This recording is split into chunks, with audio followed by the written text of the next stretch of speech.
যুক্তরাষ্ট্র ও ইসরায়েলের সঙ্গে চলমান যুদ্ধ পরিস্থিতির মধ্যে জাতির উদ্দেশ্যে দেওয়া এক ভাষণে কড়া হুঁশিয়ারি উচ্চারণ করেছেন ইরানের প্রেসিডেন্ট মাসুদ পেজেশকিয়ান।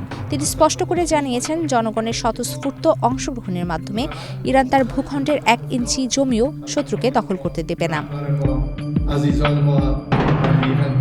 এছাড়া প্রেসিডেন্ট পেজেশকিয়ান দেশের মাটি ও পানি রক্ষায় জনগণকে ঐক্যবদ্ধ হওয়ার এবং রাজপথে নামার আহ্বান জানিয়েছেন। তিনি বিশ্বাস করেন, জনগণের প্রতিরোধই শত্রুর আগ্রাসন রুখে দেওয়ার প্রধান শক্তি।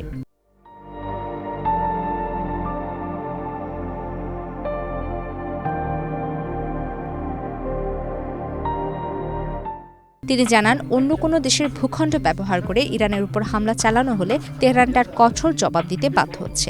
তবে এর অর্থ এই নয় যে ওই নির্দিষ্ট প্রতিবেশী দেশের সঙ্গে ইরানের কোনো ব্যক্তিগত বিরোধ রয়েছে।